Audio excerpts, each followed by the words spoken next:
ज्या शिरूर नगरपालिकेच्या सार्वत्रिक निवडणुका आहेत आणि त्या संदर्भात भारतीय जनता पार्टी मोठ्या शक्ती प्रदर्शनानुसार या शहरामध्ये घोषणा करते, याच्या संदर्भात काय सांगणार? या शहरामध्ये भारतीय जनता पार्टीचाच खरं पाहिलं तर पारंपरिक हा मतदारसंघ आहे आणि या शहराचा विकास व्हावा ही आमच्या प्रत्येक भारतवासियाची आणि भारतीय जनता पार्टीच्या नागरिकाची इच्छा आहे.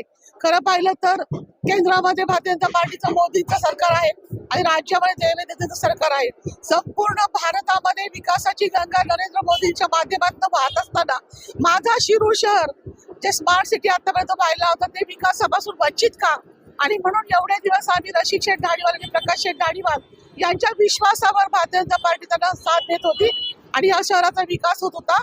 परंतु प्रकाश शेठ धाडीवाल, रसिक शेठ धाडीवाल दिवंगत झाल्यानंतर आज ते या प्रक्रियेमध्ये नव्हते आणि त्यामुळे शिरूर शहराचा विकास करणं आणि शिरूर शहराला शांतता आणि स्थैर्य लाभण्यासाठी खऱ्या अर्थानं कुणाची गरज आहे तर ती भारतीय जनता पार्टीची आणि सरकारची आहे. ही भावना मनामध्ये ठेवून या ठिकाणी भारतीय जनता पार्टीनं लोकांसाठी आणि या शिरूरच्या विकासासाठी, शिरूरला स्थैर्य आणि शांतता मिळण्यासाठी, शिरूरला दादागिरी दहशतीपासून मुक्त करण्यासाठी आणि शिरूरला स्मार्ट सिटी बनवण्यासाठी या ठिकाणी खरं पाहिलं तर भारतीय जनता पार्टीचा पॅनल उभा केलेला आहे. महाराष्ट्र राज्याचे महसूल मंत्री चंद्रशेखर बावनकुळे साहेब या ठिकाणी शिरूरकरांना भरपूर आश्वासनं देऊन गेलेले आहेत.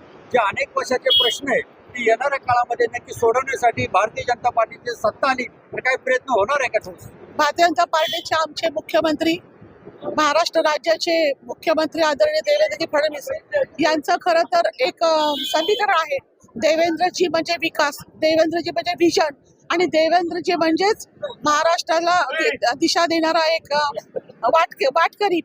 आणि त्यामुळं देवेंद्रजीच्या खांद्यावर मान ज्यांनी टाकली त्यांनी आतापर्यंत आपापल्या तालुक्यांचा, आपापल्या शहरांचा विकास करून घेतला. या महाराष्ट्रामध्ये खऱ्या अर्थाने विकासाची गंगा एक दूरदृष्टी ठेवून, विजन चांगले ठेवून खरं पाहिलं तर LLB झालेले आहेत देवेंद्रजी आणि खऱ्या अर्थानं खरं पाहिलं तर एक एज्युकेटेड माणूस या महाराष्ट्राचा मुख्यमंत्री झाला की ज्याला महाराष्ट्राच्या विकासाचं विजन आहे. आणि त्यामुळे मला खात्री आहे स्वतःला की देवेंद्रजी आणि आम्ही अतिशय जवळजवळ 35 वर्ष एकत्र काम केलं आहे आणि नरेंद्र मोदीजींनी आणि अमित शहाजींनी या ठिकाणी देवेंद्रजींवर एक मोठा विश्वास ठेवला आहे.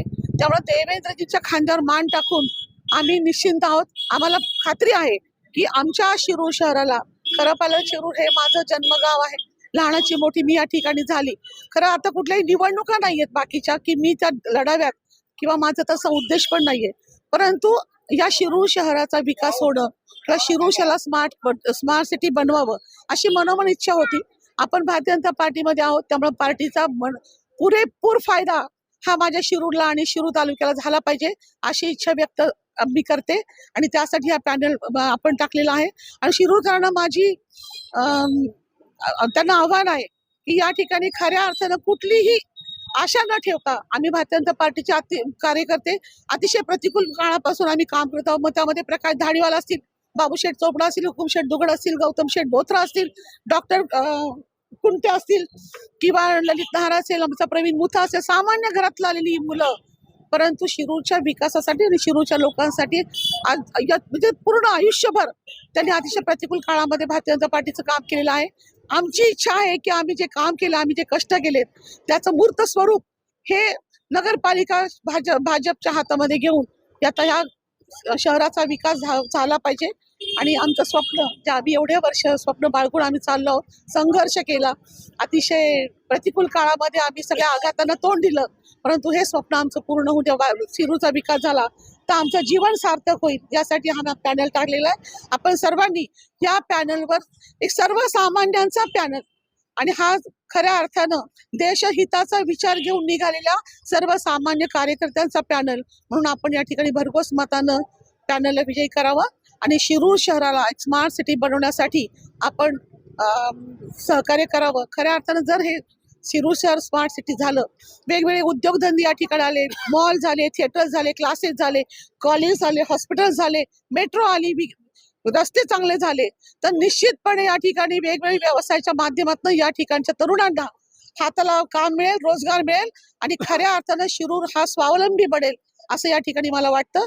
आणि म्हणून मी हात जोडून मनापासून विनंती करते शिरूरवासियांना की हे फक्त तुमच्यासाठी आमचं जीवन आहे, तुमच्यासाठी आम्ही संघर्ष करतो आहोत, तुमच्यासाठी आम्ही या लढाईमध्ये उतरलो आहोत आणि फक्त तुमच्या विश्वासावर आदरणीय चंद्रकांत दादा पाटील आमचे नेते असतील, देवेंद्रजी असतील, बावनकुळे साहेब असतील, रवींद्र चव्हाण आमचे प्रदेशाध्यक्ष असतील, यांना आम्ही विनंती केली आणि या ठिकाणी भारतीय जनता पार्टीचा आम्ही पॅनल केला.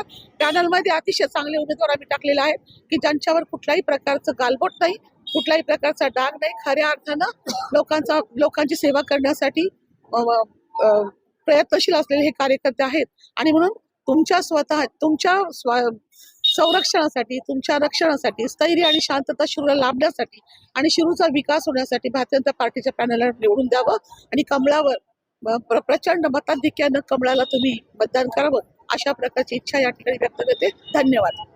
ताज्या घडामोडी जाणून घेण्यासाठी शिवशाही न्यूज यूट्यूब चॅनलला सबस्क्राईब करा. आपण हा व्हिडिओ फेसबुकवर पाहत असाल तर फेसबुक पेज फॉलो करा आणि शिवशाही न्यूज.com या आपल्या वेबसाईटलाही भेट द्या.